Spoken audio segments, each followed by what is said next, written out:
मुद्दे वही है, शिक्षा, स्वास्थ्य, रोजगार, साथ में मूलभूत सुविधाएं। आज भी हमारे क्षेत्र के अंदर लोगों को पेयजल नहीं मिल रहा है। आज तुम पहाड़ी क्षेत्र में जाके देखोगे तो गधों के ऊपर डब्बे बांध के 5-5, 10-10 किलोमीटर जा रहे हैं। नालों के अंदर खोदरों के अंदर झीरियाँ खोद के, झीरियाँ मतलब नाले में झीरियाँ खोद के पानी भर रहे हैं। और किसी के यहाँ शादी हो तो पूरे गांव के जितने युवा लड़के हैं उनको एक दिन पहले से मटके लेके या डमरे लेके 5-5, 7-7 किलोमीटर जाके माथों पे लेके आता पानी, तब कोई कार्यक्रम आयोजित हो पाता है। हमारे यहाँ बड़वानी विधानसभा में लिटरेसी रेट सबसे कम है, रोजगार का बहुत अभाव है, जिसके कारण रोजगार नहीं मिलने के कारण मजदूर गुजरात और महाराष्ट्र की ओर पलायन कर जाते हैं। बड़वानी में जो विधायक है लगातार 25 साल से वो विधायक है और इस बार तो वो मंत्री भी बने हैं। राजपाट खोल रखा है, पूरा परिवारवाद उन्होंने लगा रखा है।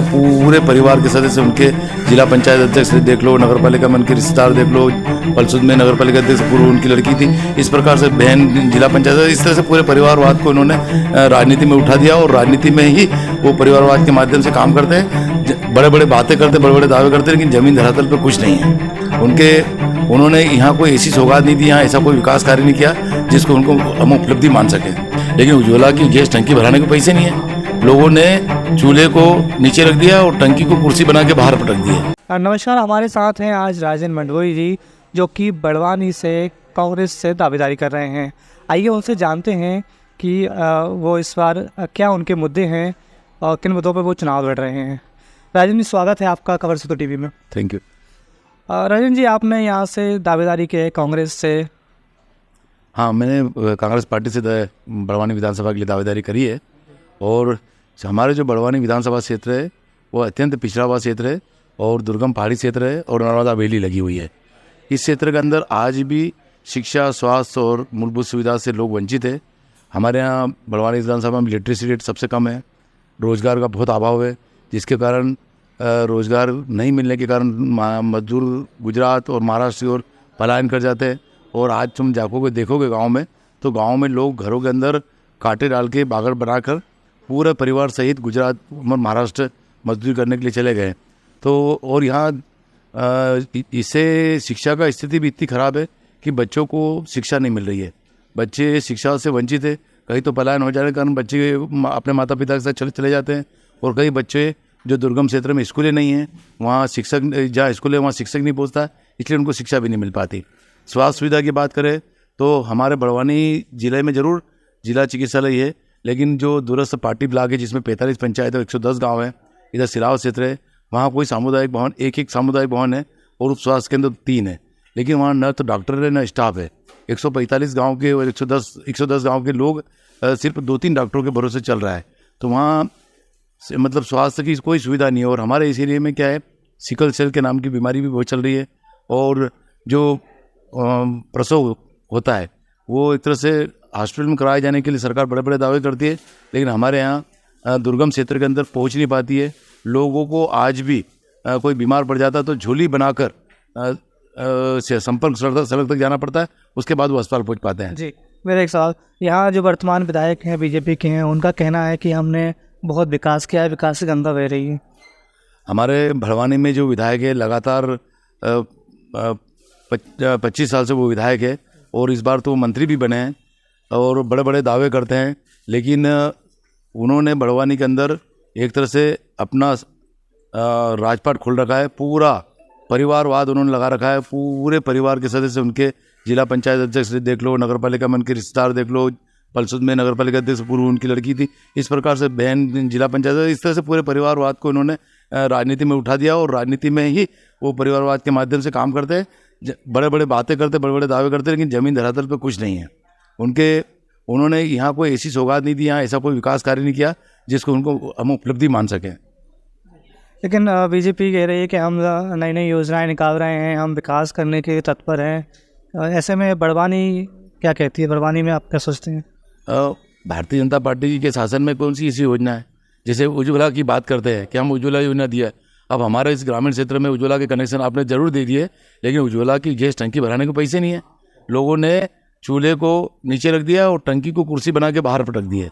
कोई भी आप देख लो उज्ज्वला में फिर से कोई सिलेंडर रिफिल नहीं करा रहा, क्योंकि लोगों की जेब में पैसे नहीं तो रिफिल कहाँ से कराएगा।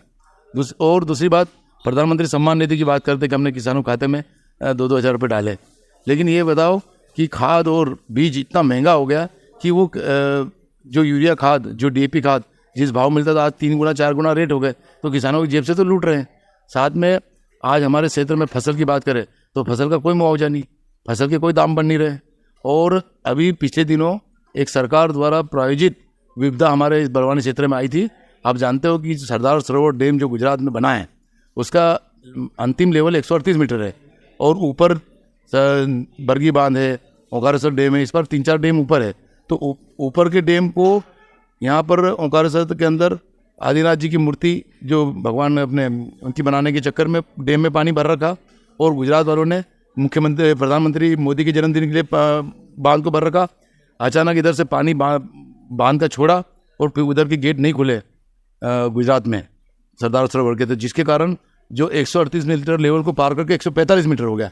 145 मीटर के जब पानी घरों के अंदर घुसा, लोग सो रहे थे और प्रशासन को ये सब खबरें होना चाहिए थी, लेकिन प्रशासन ने कोई चेतावनी भी जारी नहीं करी, कोई डोनी नहीं पिटवाई, जिसकी वजह से कई जनहानि भी हुई और मवेशियाँ मरी है।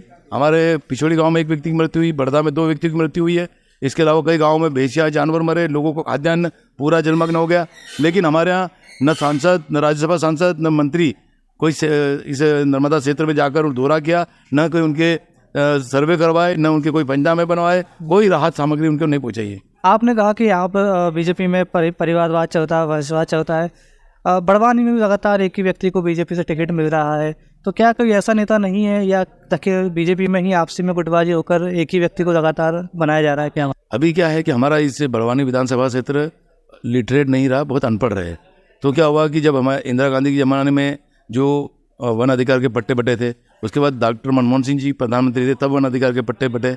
उस दौरान यहाँ पर क्षेत्रीय विधायक और क्षेत्रीय सांसद भारतीय जनता पार्टी के थे, जिसके कारण लोगों को गुमराह किया।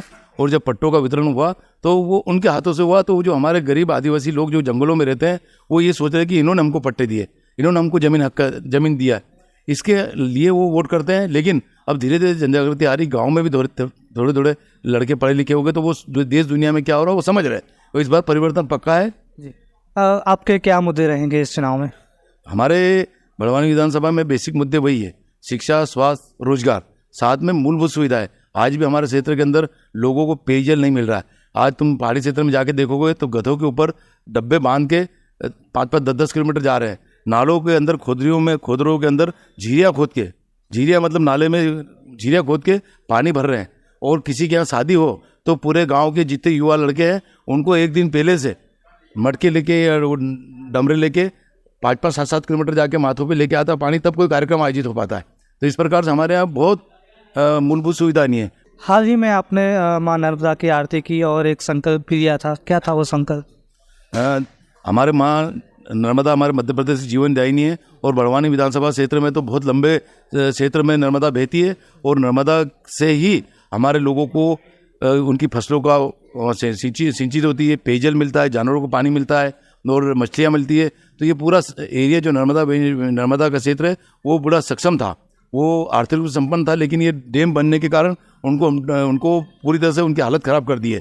और माँ नर्मदा को बचाने का हमारा दायित्व है कि माँ नर्मदा पानी इतना ज़्यादा दूषित हो रहा है कि बड़वानी जहाँ लगभग 60,000 की जो ऊपर की जनसंख्या है वो पूरा, और ऐसे ही हजारों गांव नर्मदा के किनारे जिनको पीने का पानी सीधे नर्मदा का स्रोत है, नर्मदा के पीने का पानी वहीं से मिलता है।